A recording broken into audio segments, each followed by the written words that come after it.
Hi guys, Harish Designs here.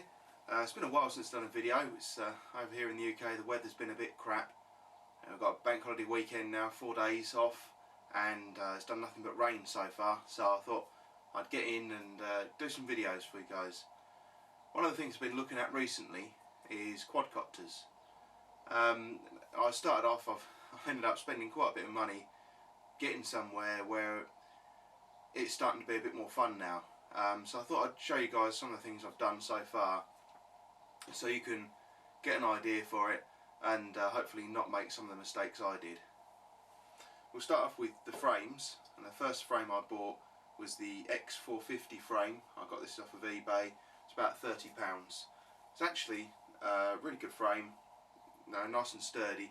The only downside was you only need a small amount of vibration in your motors. Because these are round shafts, the motor mount will just vibrate.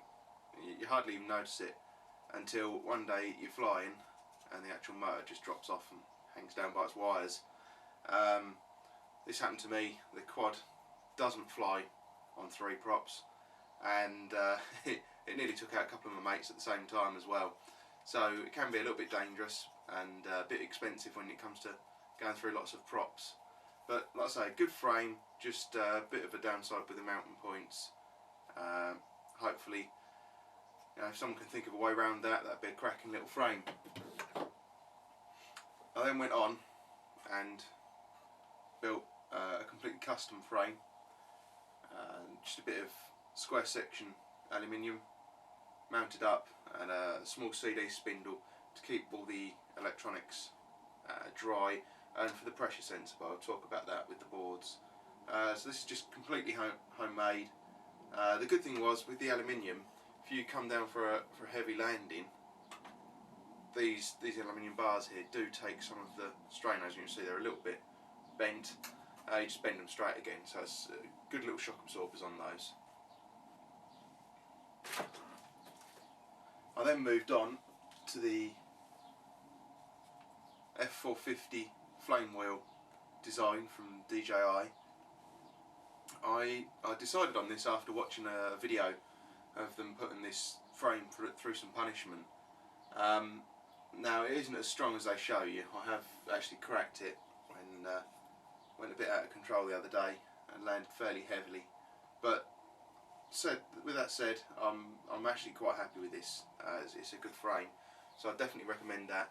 Again, this one's about £35, so it's a little bit more expensive than the other one, but I would say it's much better. It comes with a built-in power distribution board on the bottom as well, which saves a lot of hassle with burning your fingers trying to solder all those wires together.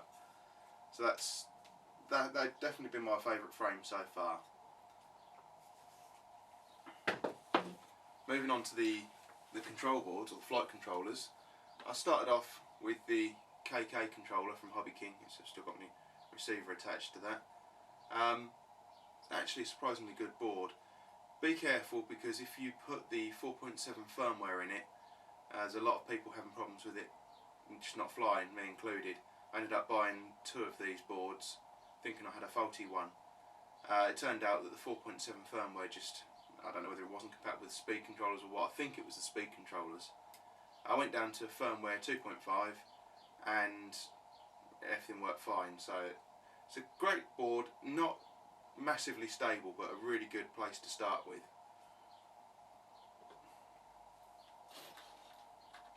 I then moved on to the multi-Wii controller, little Arduino board there.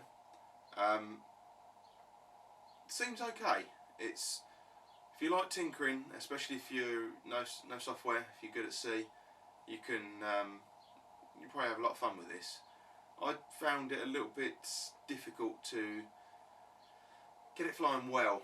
I think my first Arduino, I'm pretty sure that actually packed in, so I went and bought another one.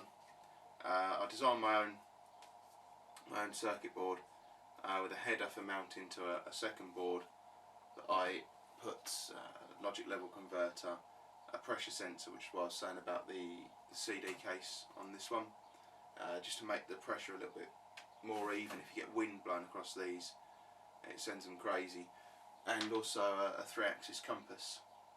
So I had those mounted on another board, But as I say, it wasn't particularly great flying capabilities. It wasn't massively stable. Now I've seen some people have really good success with it. I just didn't. I don't know why.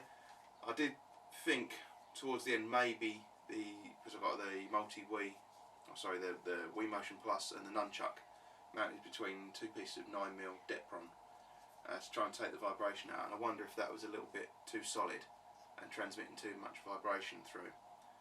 But I'm not sure. I've moved on to another controller. But if you do use the multi-Wii, you'll probably end up getting an FTDI interface, which will plug into the board.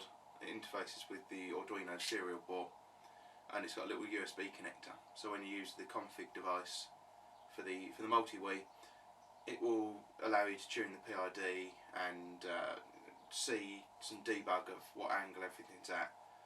Now, one of the things when I was having problems getting the multi-Wii to fly, I bought a Bluetooth serial port version, which is good because I managed to fly my quad with onboard video showing on the laptop screen along with the data, and I captured the whole screen, so when I looked back at it I could see exactly what angle the quad was at from the video and what angle the multi-Wii board thought it was at.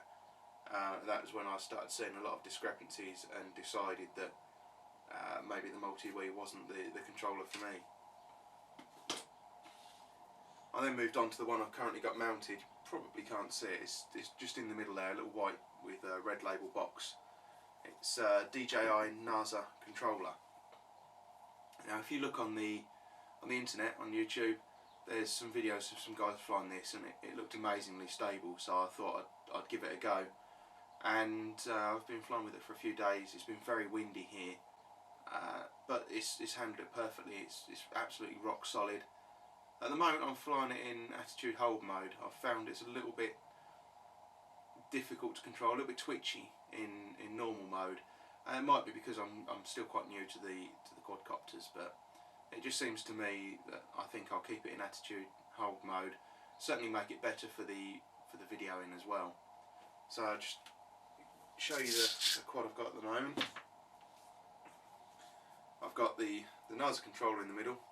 You've got a little BEC here.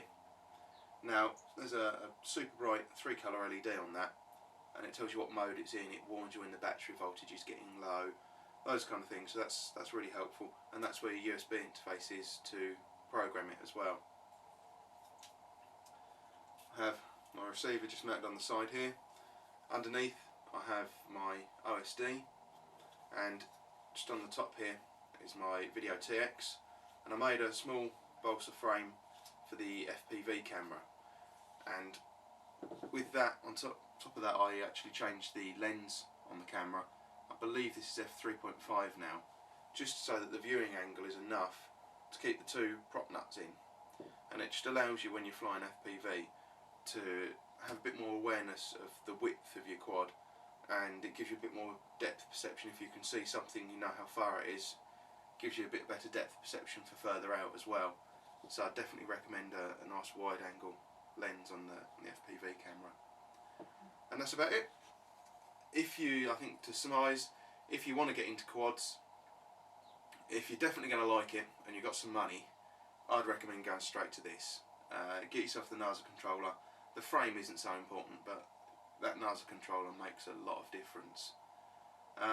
If you haven't got a lot of money, or you want to try it out and you're not too sure whether you like it, I would recommend, and you could still go for this frame because it's a fairly low cost frame. It's not much different to the cheapest one I bought, which was the F450. But go for the Hobby King KK controller. They're dirt cheap. There's a new version out. This is version 2.1. I think there's a version 3 out now as well. I don't know what that one's like, but if it's anything like this one, certainly more than enough to get you started, and you know, you probably quite like it, and then you can decide if you do like it, if you want to go a bit bigger. And that's about it. Cheers guys.